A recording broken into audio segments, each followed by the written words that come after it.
You stare at the photograph someone just tagged you in, and for a split second, just a fraction of a moment, you don't know who that person is.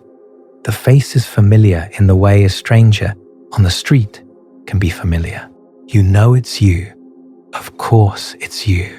But something feels wrong. The angle of the jaw, the way the eyes sit in the face, the expression frozen in time, none of it matches the person you see when you brush your teeth in the morning. None of it matches who you feel yourself to be. And so you tell yourself what you always tell yourself: I'm just not photogenic. The camera adds 10 pounds. The lighting was bad.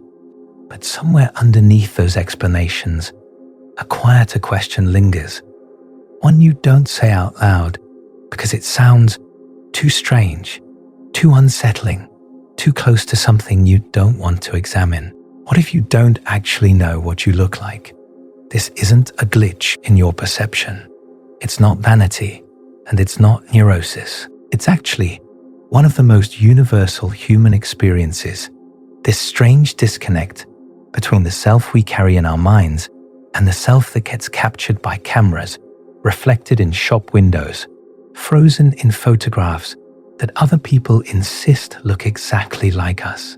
And if you've ever felt that gap, that disorienting moment of non-recognition, there's an entire world of psychology, neuroscience, and human development that explains exactly why. Because the truth is, you've never actually seen your own face, not the way other people see it.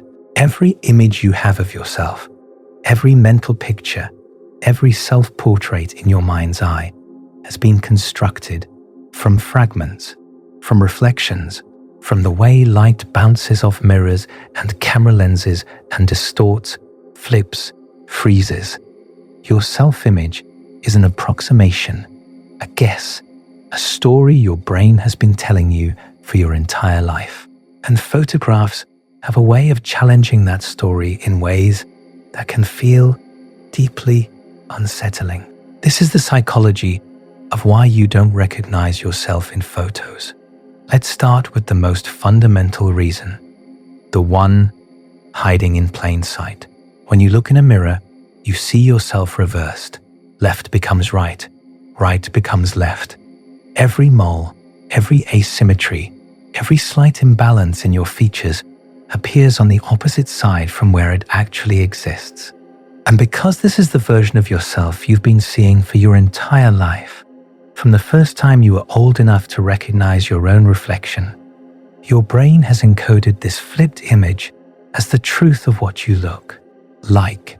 But no one else sees this version of you. Your friends, your family, strangers on the street. They see the unflipped version, the real version, if we're being technical about it, the version that photographs capture. Think about what this means. You have spent decades learning to recognize a face that doesn't exist in the world. The face you know as yours, the one you've adjusted in mirrors, the one you've smiled at and frowned at and examined for flaws, is a mirror image, a reflection, a reversed copy of the original. And the original, you've barely ever seen it, only in photographs, only in videos, only in those rare moments when you catch your reflection in a surface that doesn't reverse.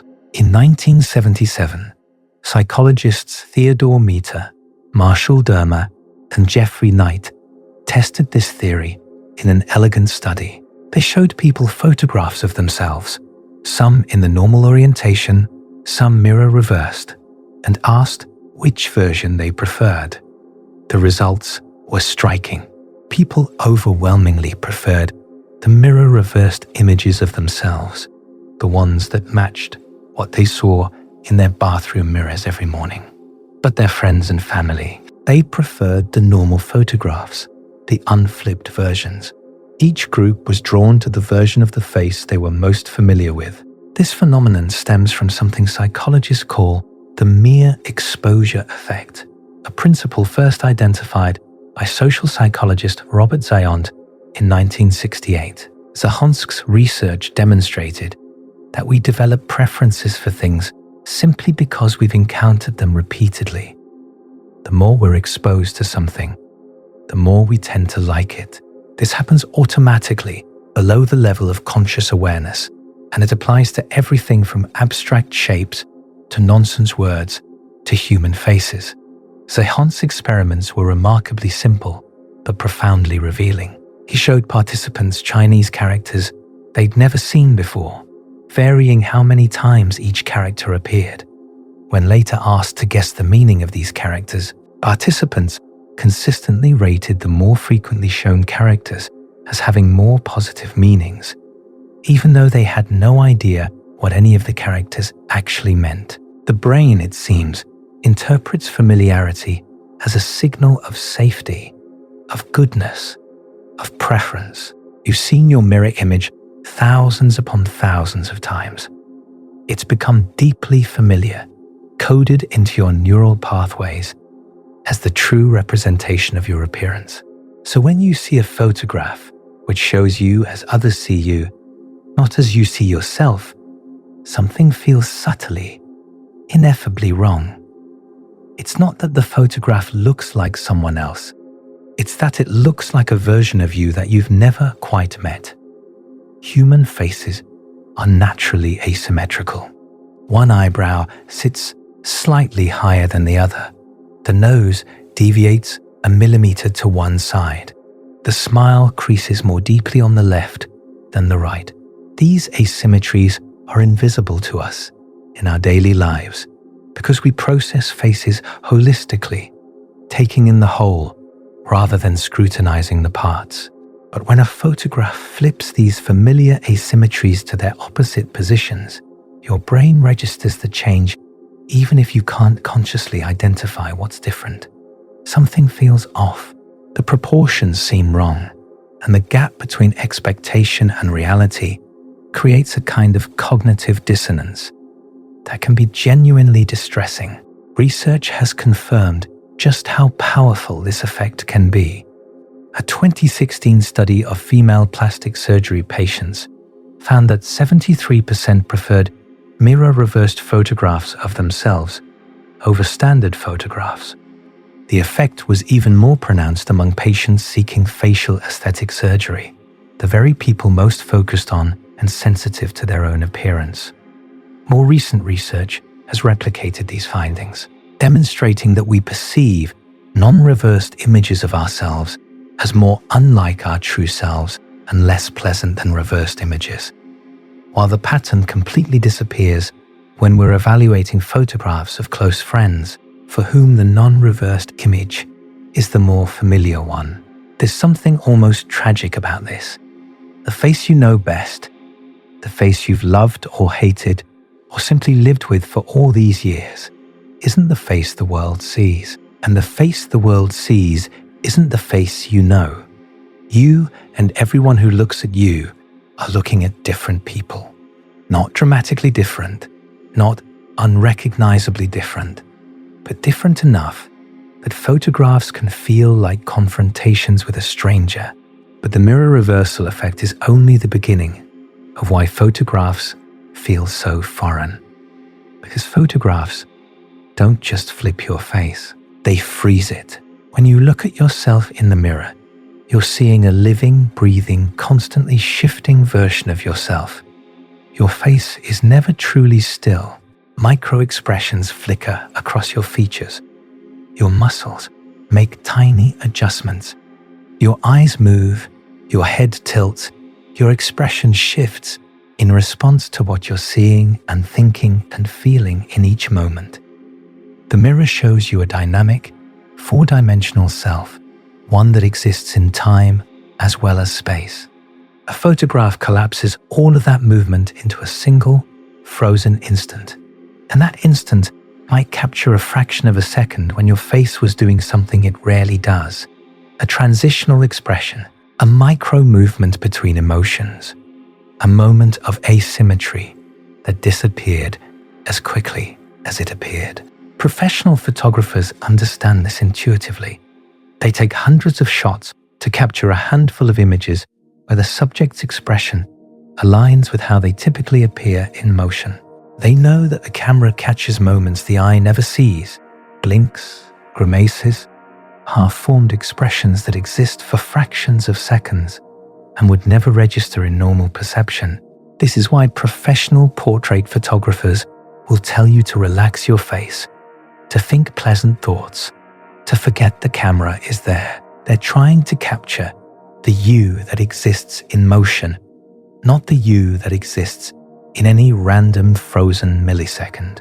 But candid photographs, snapshots taken by friends, the selfie you snapped quickly before deleting it, these capture you in moments you've never seen yourself in, expressions that feel alien because you've never witnessed them in your mirror. When someone takes your picture mid-sentence, mid-laugh, mid-thought, they're freezing a version of you that was never meant to be seen in isolation. They're taking a single frame from a movie and presenting it as a complete portrait. This is sometimes called the frozen face effect. Your brain processes faces as dynamic entities, reading expressions as they shift and flow over time. When you pause a video of even the most beautiful person in the world, you'll often catch them in an unflattering instant, eyes half closed, mouth contorted between syllables, expression caught in an awkward transition. These frozen moments don't represent how that person actually looks to us in real life, because real life includes movement, context, and the brain's remarkable ability to average and smooth what it perceives. But photographs don't average. They capture one specific slice of time and present it as the complete truth. And that truth often feels incomplete, partial, somehow wrong. Consider how different this is from how you experience yourself in the mirror. When you look at your reflection, you're unconsciously making constant adjustments, finding your best angle, relaxing your face into a familiar expression, presenting yourself to yourself in the most recognizable way. You've been doing this your whole life. You know how to look at yourself. You know what version of your face feels right. A photograph takes away all that control. It catches you as you were in one specific moment, without your participation or consent, and it shows you a version of yourself that you never approved, never curated, never even knew existed.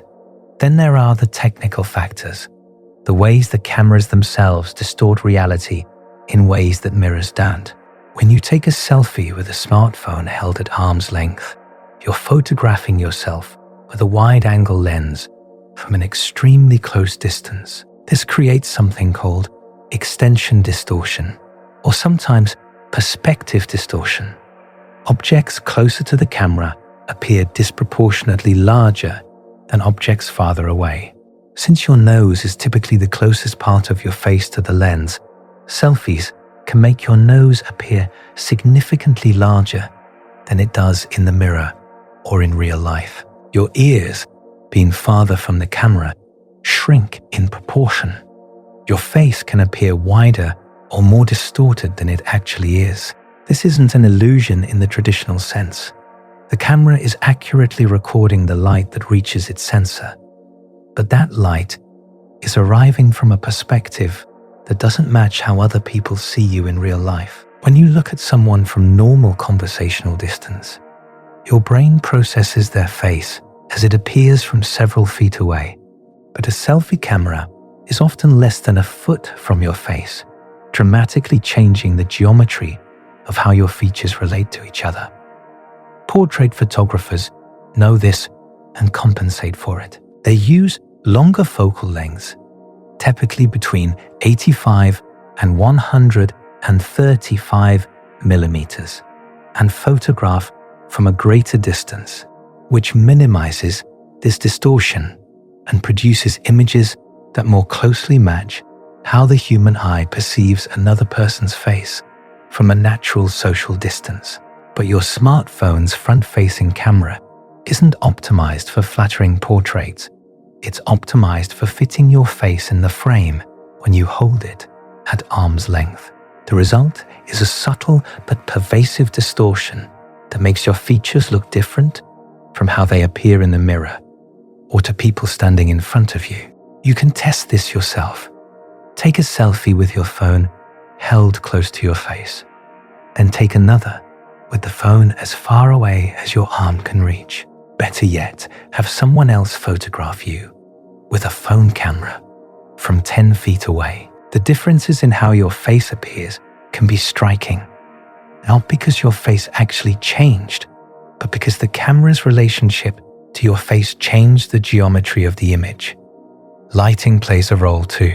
Mirrors are typically used in environments with soft, ambient lighting, bathrooms and bedrooms where the illumination is designed to be gentle and flattering. We instinctively seek out good lighting when we look at ourselves. We position ourselves where the light falls most pleasantly. We avoid the angles and the shadows that make us look tired or old or unfamiliar. Photographs are often taken in harsh, direct light, the unforgiving overhead fluorescence of office buildings, the midday sun that creates deep shadows under the eyes and nose, the stark flash of a camera that emphasizes every texture and line on the face. The same face looks dramatically different depending on how light falls across it. A face can look angular and defined in one light, soft and round in another, tired and aged in a third. And because you've spent most of your life viewing yourself in relatively forgiving light, the light you chose, the light you positioned yourself in, the unflattering illumination of many photographs can make you look like a stranger. Professional photographers and cinematographers spend enormous amounts of time and money on lighting precisely because they understand how profoundly it affects how people look on camera. The difference between a well-lit portrait and a badly lit snapshot can be the difference between beauty and plainness, between looking like yourself and looking like someone you've never seen before. The camera also lacks depth perception in a way that mirrors don't. When you look in a mirror, your brain uses binocular vision, the slight difference between what each eye sees, to construct a three-dimensional image of your face. This depth perception smooths over certain features and creates a sense of dimensionality that photographs, being two-dimensional, simply cannot replicate. A photograph flattens your face, which can emphasize certain features and minimize others in ways that feel unfamiliar. In real life, faces are three-dimensional objects that we perceive with three-dimensional vision. In photographs, they become flat images, surfaces rather than volumes. This flattening can make faces look wider, can eliminate the subtle shadows and highlights that give faces their structure, can transform the familiar topography of a face into something oddly flat and foreign. These technical explanations help, but they don't quite capture the full strangeness of not recognizing yourself in a photograph, because there's something deeper happening here, something that has less to do with optics and more to do with the nature of identity itself. You don't actually know what you look like. Not really. The self you carry in your mind is a construction, a narrative assembled from fragments and impressions, memories and feelings, hopes and fears about who you are. This internal self-image isn't primarily visual at all. It's a felt sense, a constellation of beliefs and attitudes and emotions that together form your sense of yourself as a continuous being moving through time. Your self-image began forming in early childhood, shaped by how others responded to you, by the messages you received about your appearance, by the cultural standards of beauty and normalcy that surrounded you. It was revised during adolescence, that tumultuous period when bodies change rapidly and identity becomes a central concern. It continued to evolve through adulthood, influenced by relationships and aging, and the 1,000 small experiences that accumulate over a lifetime. This self-image isn't just about appearance. It includes your sense of your own personality, your values, your capabilities, your place in the social world. But it has a visual component, a mental picture of what you look like, what your face does, how you appear to others. And that mental picture, that internal portrait, may or may not correspond closely to external reality. When researchers at Bangor University and the University of London developed a technique to visualize people's mental self-portraits, the actual images people carry in their minds of what they look like, they found something fascinating. They used a method called reverse correlation, showing participants thousands of slightly distorted versions of faces and asking them to choose which versions looked most like themselves. By analyzing these choices, the researchers could reconstruct the image each person carried in their mind's eye. People's internal images of their own faces were similar to their actual faces, but they also contained systematic distortions that reflected their beliefs about their own personalities. People who rated themselves as more extroverted had mental self-portraits with exaggerated features associated with extroversion. People who saw themselves as more agreeable had faces that looked more agreeable in their internal portraits. The inner image wasn't just a photograph stored in memory. It was a portrait filtered through self-concept, warped by identity, shaped by how we feel about who we are. Even more striking, people with higher self-esteem produced mental self-portraits that were more accurate to their actual appearances. Those with lower self-esteem had greater distortions between their internal image and external reality. The researchers also found that external observers could detect clues to a person's self-reported personality traits just by looking at their mental self-portrait, suggesting that our internal images contain real, visible information about how we see ourselves. And when the researchers examined people's mental images of their own bodies, not just faces, they found that these internal portraits had almost no relationship to people's actual body shapes, but were heavily influenced by their beliefs and emotions about themselves. People with lower body self-esteem perceived their bodies as larger than they actually were. People who felt good about their bodies had more accurate internal representations.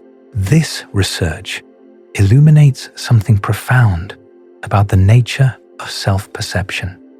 The person you see in your mind's eye isn't the person others see when they look at you.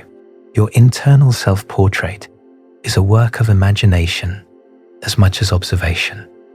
A self-created image filtered through decades of experience, shaped by every compliment and criticism you've ever received, colored by moods that shift from day to day.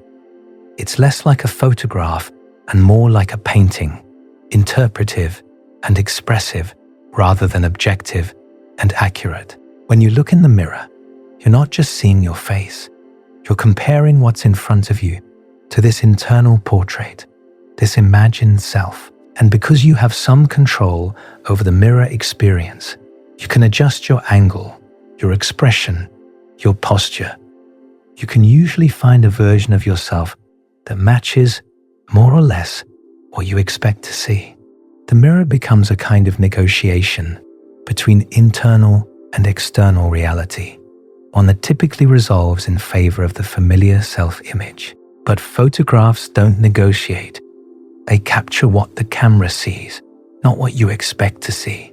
And when the gap between your internal self-portrait and the external photographic evidence becomes too wide, the result is that strange, unsettling feeling of looking at someone you don't quite recognize.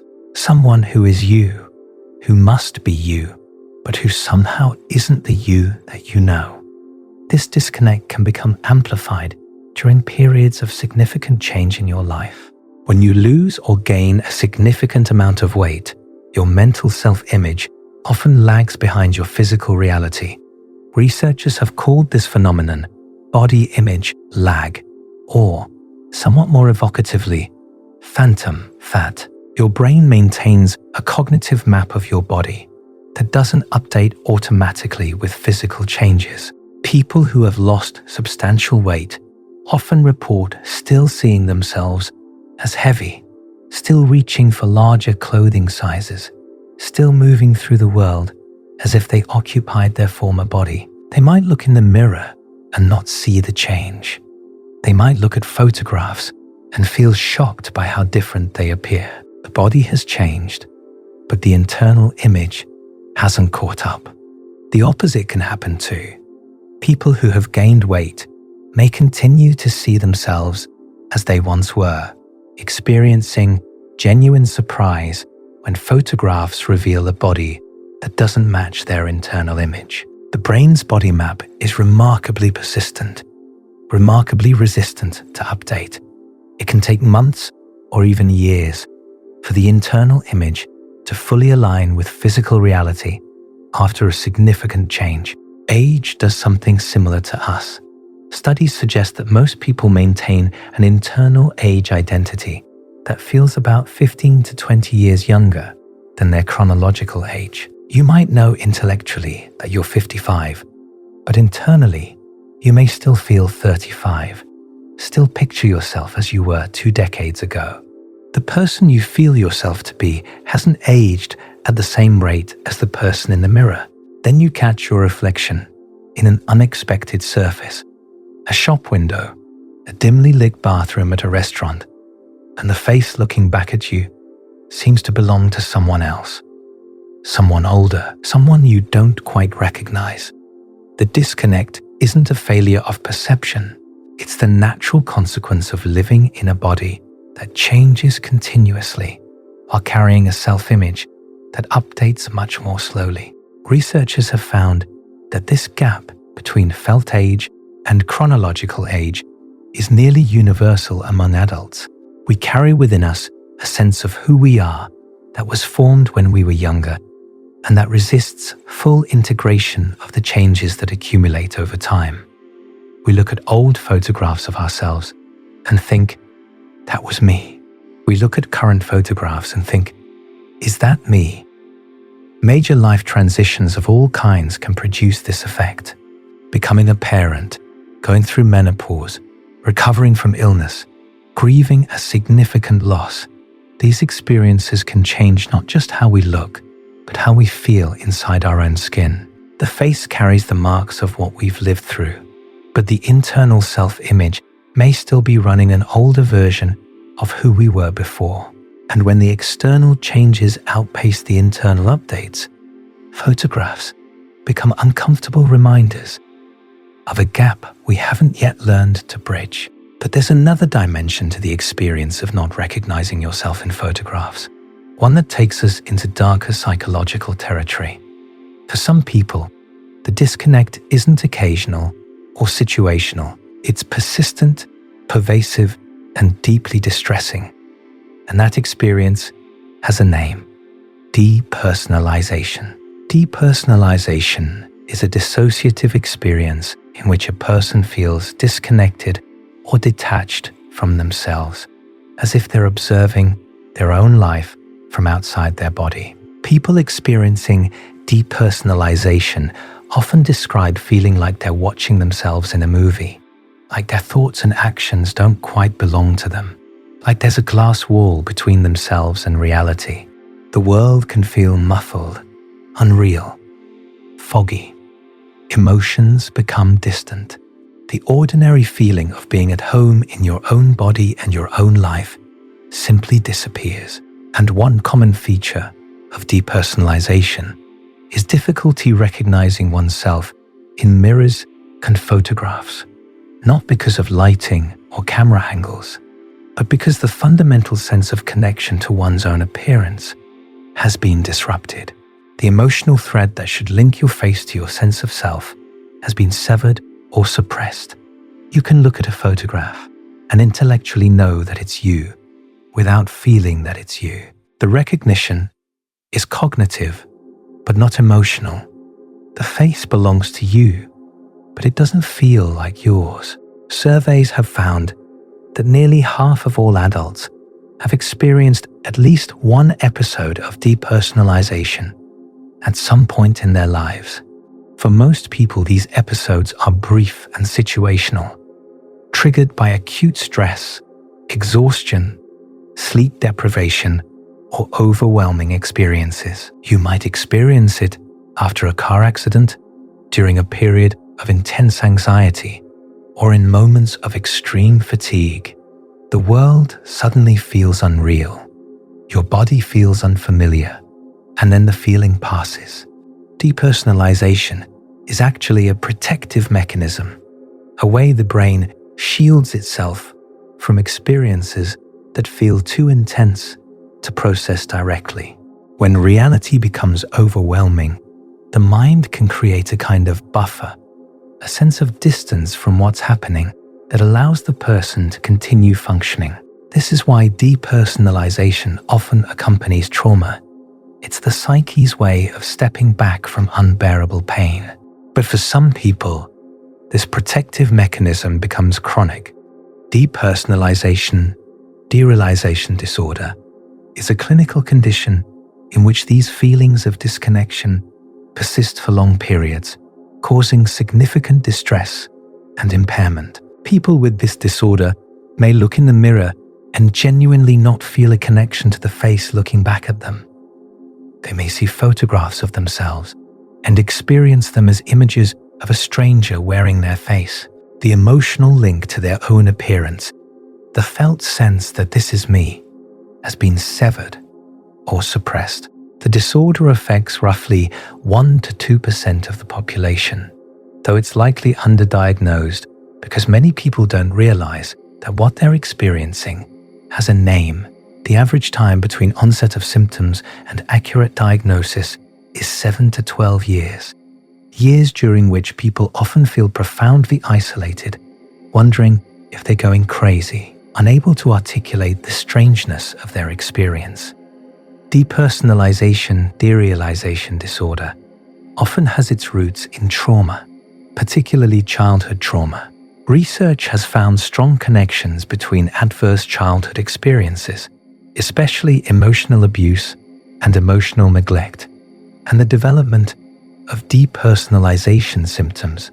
The brain learns early that reality is dangerous, and it develops strategies to create distance from that reality. These strategies can persist long after the original danger has passed, becoming habitual ways of relating to the world and to oneself. If you find yourself not merely uncomfortable with photographs, but genuinely unable to feel a connection to your own image, if mirrors feel like windows onto a stranger's life, if your reflection seems to belong to someone else, if you persistently feel disconnected from your own body and your own experience, this may be worth exploring with a mental health professional. There's nothing wrong with you. Your brain is doing exactly what it learned to do to keep you safe. But that protective mechanism can become a prison, and there are ways to gently, safely reconnect with the self that got lost along the way. Treatment for depersonalization, derealization disorder often involves therapy approaches that help people reconnect with their bodies and their emotions. Grounding techniques use sensory experiences, the feeling of ice in your hand, the texture of a rough surface, the intensity of a strong smell, to anchor people in present moment reality. Psychotherapy can help explore the origins of the disconnection and develop new ways of relating to the self. The prognosis is generally good. Many people recover fully or experience significant improvement with treatment. For most people, though, the experience of not recognizing yourself in photographs falls somewhere on a much milder spectrum. It's the occasional startle, the momentary confusion, the familiar thought of, I don't look like that, do I? And understanding why this happens can actually be deeply liberating. Because here's the thing, nobody looks the way they think they look.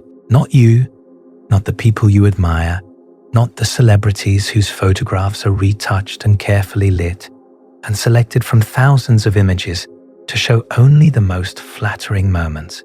Every human being carries an internal self-portrait that diverges in small or large ways from external reality.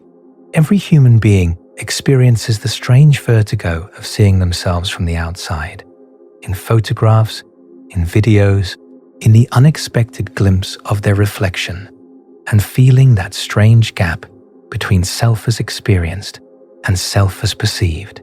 This is part of being human.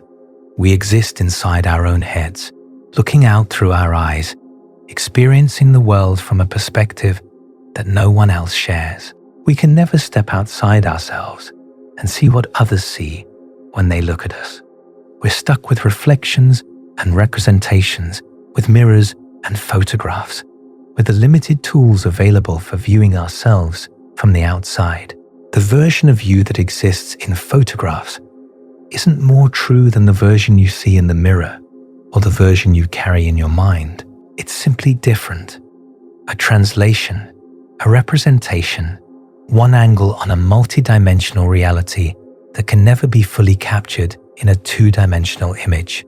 Photography claims to offer objective truth, but what it actually offers is a highly specific perspective, frozen in a fraction of a second, distorted by technology, stripped of the context and movement and life that make you who you are. The person you encounter in a photograph is real, but so is the person you see in the mirror. So is the person you feel yourself to be from the inside. These are all facets of a more complex whole, a self that exists in motion, in time, in relation to others, in the ongoing story of your own becoming. No single image can capture that entirety. No camera can photograph your soul. Understanding this can help soften the sting of unflattering photographs. The image that makes you wince isn't a betrayal of your true self or a revelation of some hidden ugliness. It's simply a limited representation, one specific angle, captured in one specific moment with one specific technology. It no more represents the totality of your appearance than a single sentence represents the totality of a novel. The neuroscience of self-recognition is still unfolding, but what we know so far points to something remarkable about how human brains process their own faces. Research has consistently found that the right hemisphere of the brain plays a special role in self-recognition. Studies using brain imaging have shown that viewing one's own face activates a network of regions primarily in the right hemisphere, including the inferior parietal lobule, the inferior frontal gyrus, and parts of the temporal and occipital cortex. Julian Keenan, a cognitive psychologist who has extensively studied self-recognition, demonstrated this hemispheric specialization in an elegant experiment. He worked with patients undergoing a procedure called the WADA test, in which one hemisphere of the brain is temporarily anesthetized while the other remains active. When researchers showed patients morphed images that combined their own faces with famous faces, patients whose right hemispheres were anesthetized could no longer recognize themselves in the images, while those with anesthetized left hemispheres retained this ability. This suggests something philosophically interesting. The capacity to recognize yourself as yourself, to experience that fundamental sense of "this is me" when you see your own face, is a specific neurological function, not an automatic or inevitable consequence of vision. It requires particular brain systems working in particular ways, and like all brain functions, it can be disrupted, distorted, or simply functioning in ways that create gaps between external reality and internal experience. Research has also shown that viewing one's own face causes distinct patterns of neural activity compared to viewing the faces of others. There's something special about the self-face. Neurologically speaking, it activates regions associated with self-awareness, with the sense of being a continuous person through time. with the fundamental experience of existing as a bounded individual separate from the rest of the world. The brain doesn't perceive faces the way a camera records them. It constructs faces, assembling them from features and configurations and stored memories and expectations. When you look at your own face, you're not simply receiving visual input. You're comparing that input to your existing self-image, checking for matches and mismatches, and generating an emotional response based on what you find. This process is so fast and automatic that it feels like simple perception, but it's actually an incredibly complex act of construction, one in which your hopes and fears, your memories and beliefs, your current mood and long-term self-concept all play a role. This is why the same photograph can look different to you on different days. On a good day, when you feel confident and at peace with yourself, you might look at a photo and think, actually, that's not bad. On a bad day, when your self-esteem is low and your inner critic is loud, the exact same photo can look terrible. The image hasn't changed. Your internal frame of reference has shifted, and with it, your experience of what you see. Body image researchers call this phenomenon affective realism, the way your emotional state influences how you perceive visual reality. If you feel ashamed, you see shame. If you feel anxious, you see flaws. The face in the photograph is processed through whatever emotional filter you're wearing at the moment, and that filter can transform the same objective image into radically different subjective experiences. Studies have confirmed this experimentally. When people are induced into negative mood states, they perceive their own faces as less attractive, less healthy, less familiar. When they're in positive moods, the same faces look better to them. The emotional centers of the brain, the amygdala, the insula, work together with the visual processing areas to create what we experience as seeing. Perception isn't separate from emotion. They're intertwined at every level. This understanding opens up a kind of freedom, because if your perception of photographs is shaped by your internal state, then the problem isn't necessarily the photograph, and the solution isn't necessarily better lighting or more flattering angles or more careful selection of which images to share. Though all of those things can help, the deeper work is on the internal side, on building a relationship with yourself that can hold the inevitable gap between self as experienced and self as perceived without collapsing into despair or self-rejection. Consider what happens when you look at an old photograph of yourself, one from years or decades ago. Often, you'll look at your younger self and think, why didn't I appreciate how I looked back then? You might remember hating your appearance at that age, feeling self-conscious and inadequate, picking apart features that now look perfectly fine, even beautiful in retrospect. The photograph hasn't changed. What's changed is your relationship to it and your relationship to yourself. This should give us pause, because if we can look back at old photographs and wonder why we were so hard on ourselves, it's reasonable to assume that our future selves might look back at current photographs with the same bewildered compassion. The harsh judgments we make of our appearance today might soften with time, distance, and perspective. The face that feels wrong or unfamiliar now might become a cherished record of who we were at this moment in our lives. The growing prevalence of photographs in our lives, selfies, video calls, social media, the constant documentation of daily existence has created new challenges for self-perception. We are now exposed to images of ourselves more frequently than any previous generation of humans. Our ancestors might have seen their own faces in still water or polished metal, most went their entire lives without ever seeing a photograph of themselves. We see ourselves captured in images dozens of times a day. This unprecedented exposure has consequences. Some researchers have suggested that the constant viewing of our own image might actually help our mental self-portraits become more accurate over time, as we're forced to confront and integrate versions of ourselves that differ from our internal expectations. The mere exposure effect might eventually work in favor of photographs. The more we see our unflipped, frozen faces, the more familiar and acceptable they might become. But there's also evidence that excessive self-photography can intensify self-consciousness and dissatisfaction, as the gap between idealized self-image and photographic reality becomes impossible to ignore. Studies have found associations between frequent selfie taking and body image concerns, particularly among young people. The constant opportunity to examine and evaluate one's own appearance can become a source of anxiety rather than familiarity. Social media adds another layer of complexity. When photographs of us exist not just in our own possession, but in the public view of friends, acquaintances, and strangers, our relationship to those images becomes charged with social significance.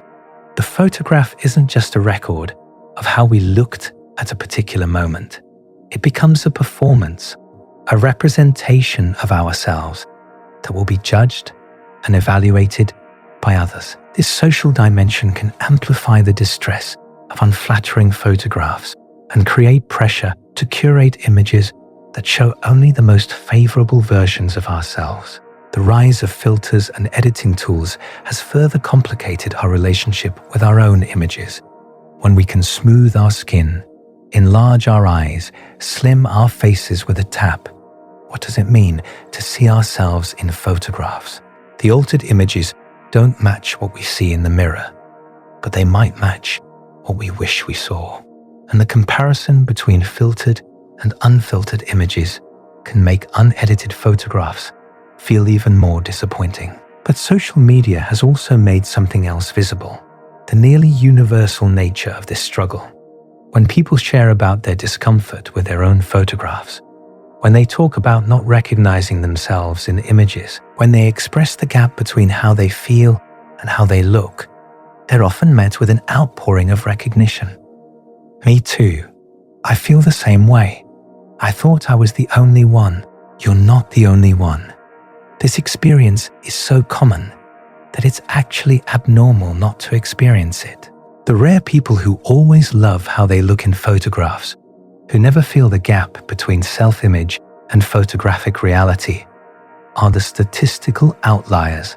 The rest of us navigate this strange territory together, comparing unfamiliar external images to familiar internal portraits, and trying to make sense of the difference. Perhaps the most important insight from all of this research is that your difficulty recognizing yourself in photographs isn't a flaw in your perception. It's a feature of how human beings are designed to work. Your brain builds a self-image over decades, encoding preferences and expectations and emotional associations that shape how you see yourself. That self-image serves important functions. It gives you a continuous sense of identity, helps you move through the world with confidence, provides a stable foundation from which to relate to others. The photograph offers something different: a frozen moment, a specific angle, a technological representation that strips away context and movement and the dimension of time. It's not a betrayal of your self-image. It's simply a different kind of information, one that your brain has to work to integrate with everything else it knows about you. Some people find that working deliberately with photographs, taking more of them, studying them without judgment, gradually becoming familiar with the unflipped, frozen version of their face, helps bridge the gap between internal and external self-perception. Exposure, after all, is the mechanism behind the mere exposure effect. The more you see something, the more familiar and acceptable it becomes. There are even specialized mirrors that show your face as others see it, without the reversal, which some people find helps them become more comfortable with the asymmetries and features that photographs reveal. Others find that the deeper work involves the internal self-image rather than the external photographs. Therapy can help explore why certain features or aspects of appearance carry such emotional charge, what beliefs and memories shape how we see ourselves, how to build a more stable and compassionate relationship with our own image. For some people, the distress around photographs is actually a doorway into important psychological work, an opportunity to examine self-concept, process old wounds, and develop a more integrated sense of self. And for all of us, there's value in simply holding the complexity. You contain multitudes. The mirror shows one version of you. The photograph shows another. Your internal self-portrait shows yet another. None of these is the complete truth, and none of them is a lie. You are a living, changing, three-dimensional being moving through time, and no single image, whether reflected, captured, or imagined, can contain the fullness of who you are. The next time you look at a photograph of yourself and feel that strange jolt of non-recognition, try this. Instead of asking what's wrong with this picture or what's wrong with me, ask, what is this photograph showing that my mental image doesn't include? What aspect of my face or my expression or my being is visible here that I haven't incorporated into my sense of myself? That question can be a doorway. The unfamiliar face in the photograph might have something to teach you about asymmetries you've never noticed, expressions you make without realizing, ways of being that are invisible to you but visible to others. Not flaws to be corrected necessarily, but dimensions of yourself that you haven't yet fully met.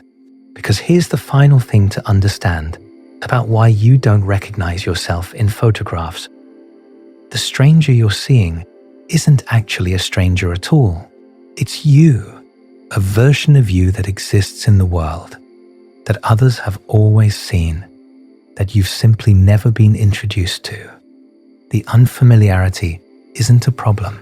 It's an invitation to expand your sense of who you are, to make room for versions of yourself that don't fit neatly into the portrait you've carried in your mind. You've spent your whole life getting to know one face, the reversed face in the mirror, the face filtered through your self-concept, the face you expected to see. Maybe it's time to get acquainted with this other face too, the one the camera captures, the one the world sees, the one that's been there all along, waiting for you to recognize it. Not because you have to love how you look in photographs, not because you need to make peace with every unflattering image that's ever been taken of you, but because the gap between who you think you are and who you appear to be isn't something to fear or fight. It's something to explore. It's the space where self-discovery happens. It's the reminder that you're more than any image, any reflection, any story you've told yourself about your own face. The person in the photograph is you. And there's so much more to you than what any photograph can show. But let's go deeper into what this means for how we live our lives. Because the psychology of self-recognition isn't just an interesting academic curiosity. It touches on some of the most fundamental questions we can ask about ourselves. Who am I, really? How do others see me? What is the relationship between the person I feel myself to be and the person who exists in the world? Psychologist Erik Erikson described identity formation as a central developmental task of adolescence. But the truth is that identity continues to evolve throughout our entire lives. We are never finished becoming who we are. And part of that ongoing process involves the continuous negotiation between internal and external perspectives on the self, between how we feel from the inside and how we appear from the outside. The philosopher William James, writing in the late 19th century, distinguished between what he called the I and the me, two aspects of the self that exist in constant relationship. The I is the subjective self, the experiencer, the one who knows. The me is the objective self, the self as known, the self that can be described and evaluated from the outside. When you look at a photograph and feel that strange jolt of non-recognition, you're experiencing the collision between these two aspects of selfhood. The I that is looking doesn't quite recognize the me that is being seen. This collision can be uncomfortable, but it can also be profoundly informative because it reveals something we usually manage to ignore: that we exist both as subjects and as objects, both as the ones who experience and as the ones who are experienced by others. We are simultaneously inside our own perspective and visible to perspectives outside ourselves. We are both the seer and the seen. Photographs, perhaps more than any other medium, force us to confront our existence as objects in the world. In ordinary life, we experience ourselves primarily from the inside, as the center of our own experience, as the protagonist of our own story. Other people appear to us as characters in our narrative, seen from our vantage point. But photographs reverse this relationship. They show us as we appear to others, as characters in their narratives, as objects in their visual fields, as bodies that take up space in a shared world. This objectification of the self can feel jarring because it contradicts our usual mode of self-experience. We don't typically think of ourselves as objects that can be photographed, as surfaces that reflect light, as configurations of features that can be measured and compared. We think of ourselves as subjects, as minds, as the ones who do the looking, rather than the ones who are looked at. But we are both. We are subjects who experience the world from the inside, and we are objects that exist in the world and can be perceived by others. The photograph doesn't lie about this dual nature of our existence. It simply makes visible what we usually manage to forget. This insight has implications for how we think about appearance and identity more broadly. If your internal self-image is a construction shaped by memory and emotion and belief, then so is your sense of who you are in every other dimension. Your identity isn't a fixed thing that exists independent of perception. It's an ongoing creation, a narrative that you're constantly writing and revising, a story that changes depending on who's telling it and from what angle. This can feel destabilizing, but it can also be liberating. Because if your self-image is a construction, it can be reconstructed. If the story you've been telling about yourself no longer serves you, you can tell a different story. If the internal portrait you carry is distorted by old wounds or outdated beliefs, you can paint a new one. The gap between how you see yourself in photographs and how you see yourself in your mind isn't a problem to be solved. It's an invitation to explore the full range of who you are and who you might become. Consider the developmental psychologist James Marsh's work on identity statuses. Marsha identified 4 different ways people relate to their identity: identity diffusion, where there's no clear sense of self; identity foreclosure, where identity is adopted wholesale from external sources without exploration; identity moratorium, where identity is actively being explored but not yet committed to; and identity achievement, where exploration has led to a clear and committed sense of self. Most of us move through these different statuses throughout our lives, sometimes settling into a stable identity, and sometimes being thrown back into exploration by life changes or new experiences. The experience of not recognizing yourself in a photograph can be a trigger for identity exploration, a moment when the taken for granted self becomes questionable, when the familiar face becomes strange, when the story we've been telling ourselves about who we are suddenly seems incomplete. These moments of non-recognition can be opportunities for growth if we approach them with curiosity rather than defensiveness. Instead of immediately dismissing the photograph as wrong or unflattering, we might ask, what is this image showing me that I haven't been seeing? What aspect of myself am I being confronted with? How might I integrate this new information into my sense of who I am? The practice of looking at photographs of yourself with compassion and curiosity, rather than judgment and dismissal, can be a form of self-discovery. You might notice patterns you weren't aware of, a particular way you hold your mouth when you're thinking, an asymmetry in your smile that gives it character, the way your face changes when you're genuinely happy versus when you're performing happiness for the camera. You might also notice the judgments and criticisms that arise automatically when you look at images of yourself. Where do these judgments come from? Whose voice is speaking when you tell yourself you look terrible? What cultural standards or personal histories are shaping your perception? These questions can be doorways into deeper self-understanding. There's also the question of how we relate to our own aging, which photographs document in ways that mirrors don't. A mirror shows you only the present moment. It has no memory, no archive, no basis for comparison. But photographs accumulate over time, creating a visual record of how you've changed. Looking at photographs from 5 years ago, 10 years ago, 20 years ago, you can see the face you used to have and compare it to the face you have now. This can be painful.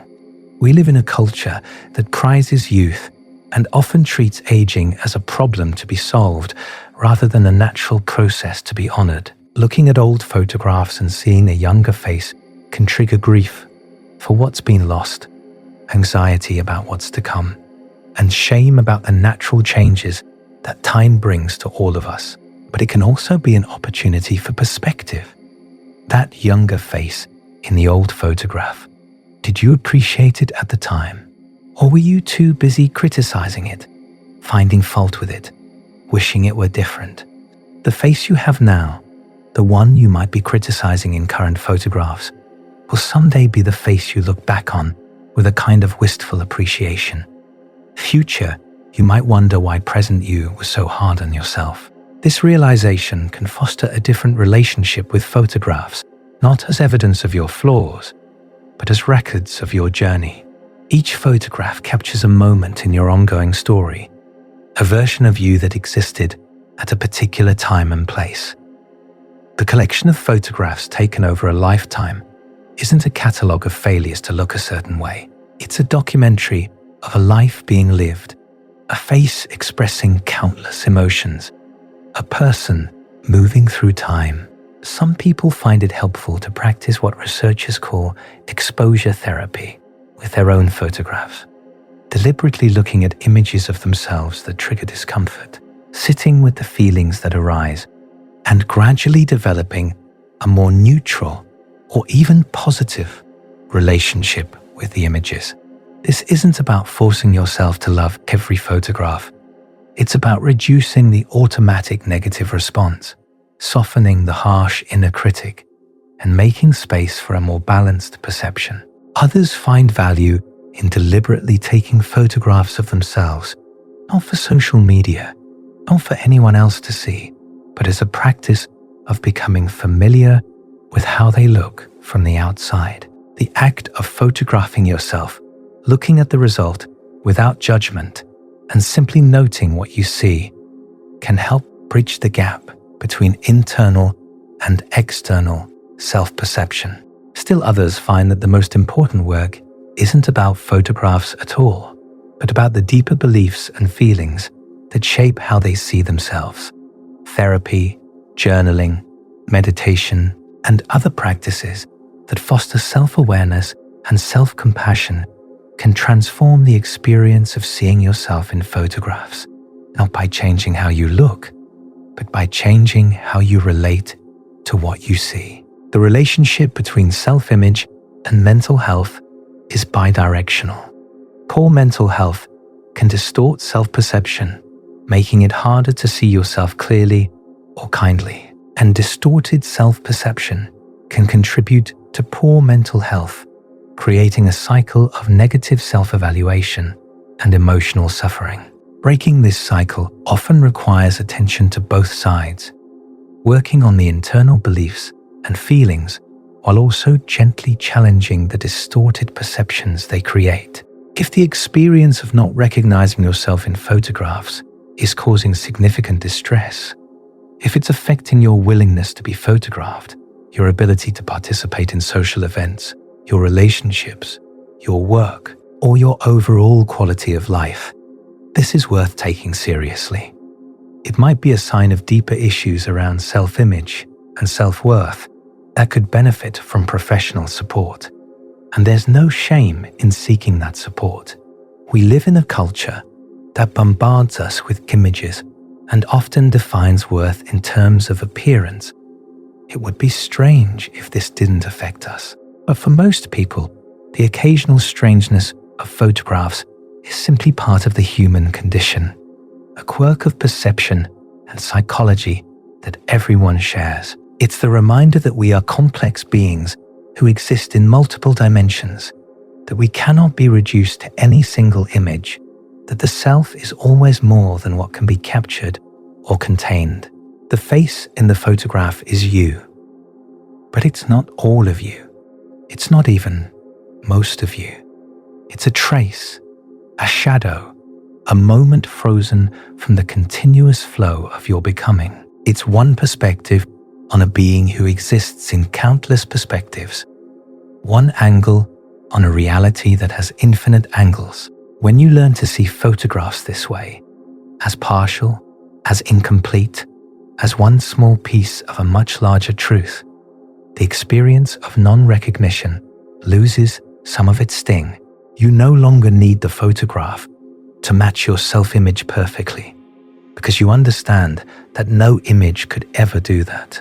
You no longer need to look a certain way in pictures, because you understand that pictures can only ever show a limited version of the unlimited being that you are. This doesn't mean you have to like every photograph ever taken of you. It doesn't mean you can't prefer certain images over others, or make choices about which photographs to share and which to keep private. It just means that your sense of yourself doesn't have to depend on how well photographs capture what you think you should look like. You are not the person in the photograph. Not entirely.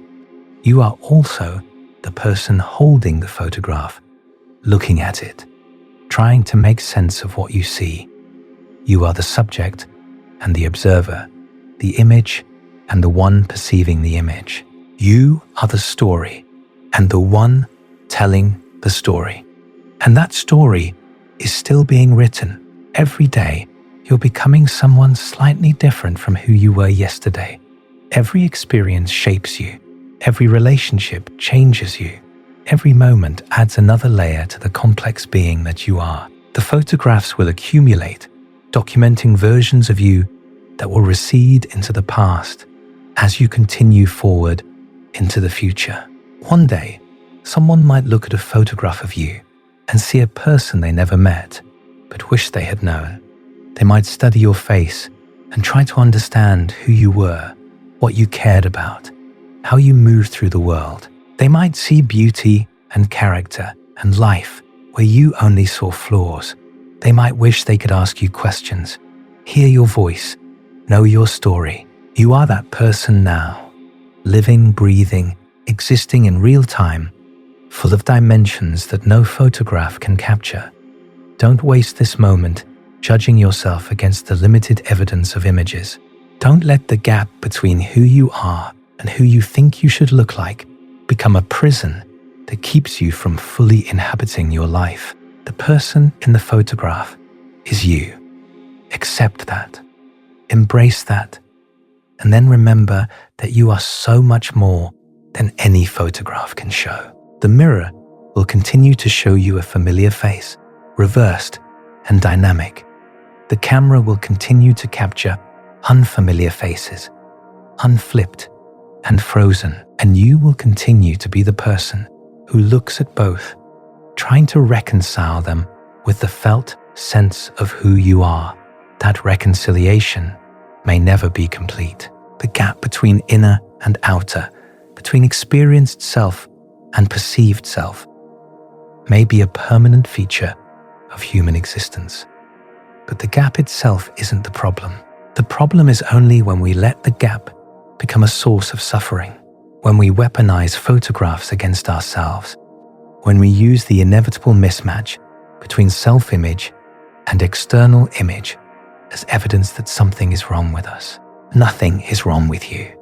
You're experiencing exactly what human beings are designed to experience: the strangeness of existing as both subject and object, the mystery of consciousness wrapped in a body that can be photographed, the ongoing negotiation between who we feel ourselves to be and who we appear to be to others. Welcome to humanity.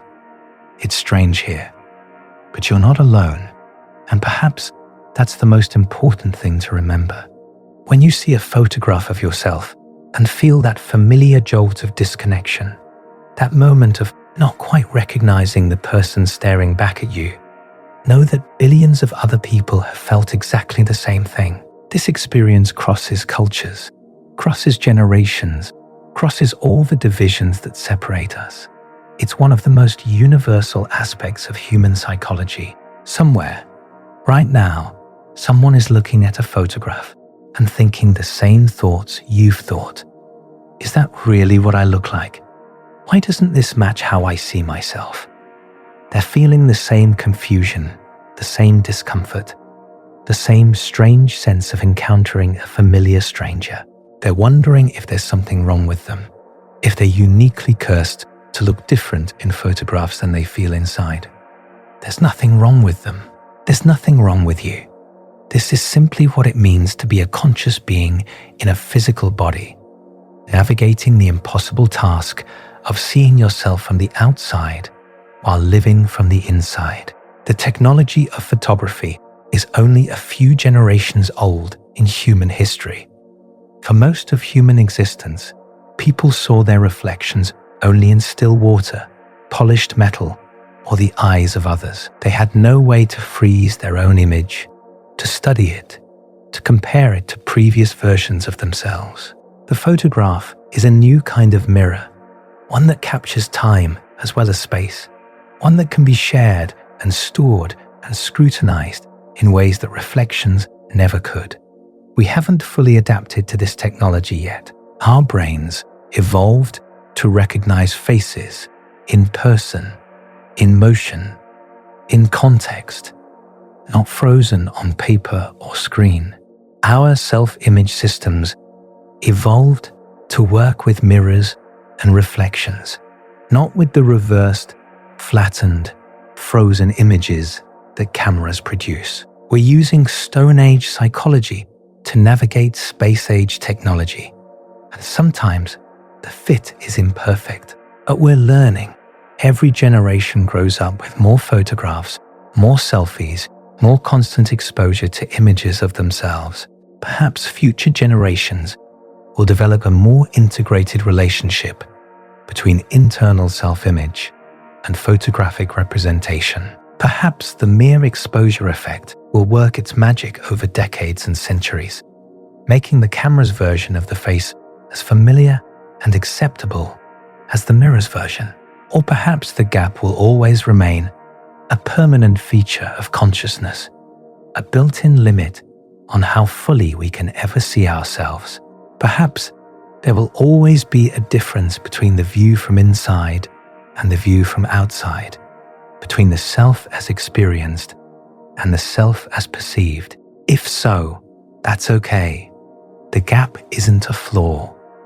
It's the space where mystery lives, where questions remain open, where the full truth of who you are stays forever, just beyond complete capture. You'll keep looking in mirrors and seeing a familiar face. You'll keep looking at photographs and feeling that strange sense of disconnection. And life will continue, rich and complicated and full of moments that no image, however perfect, could ever fully contain. The face in the photograph is you, and you are infinitely more than any face could ever show. So the next time you see a photograph of yourself and feel that familiar dissonance, that quiet voice asking who is that person, take a breath. Remember that what you're experiencing isn't a personal failing, but a universal human phenomenon rooted in the fundamental structure of perception and consciousness. Remember that the mirror has been lying to you gently for your entire life, showing you a reversed version of yourself that no one else ever sees. Remember that the camera distorts reality in its own ways, freezing motion, flattening depth, capturing moments that were never meant to stand alone. Remember that your internal self-portrait is a creative work, shaped by memory and emotion and identity, not a mechanical recording of fact. And remember that none of these representations, mirror, camera, or mind, is the complete truth of who you are. You exist beyond all images, before all reflections, underneath all representations. You are the one who sees, not merely the one who is seen. You are the subject of your own experience, not just an object in someone else's photograph. That's worth remembering. That's worth holding on to. That's the deeper truth hiding behind every photograph that fails to capture what you hoped it would show. You are here. You are real. You are more than any image could contain. And that will remain true long after all the photographs have faded away.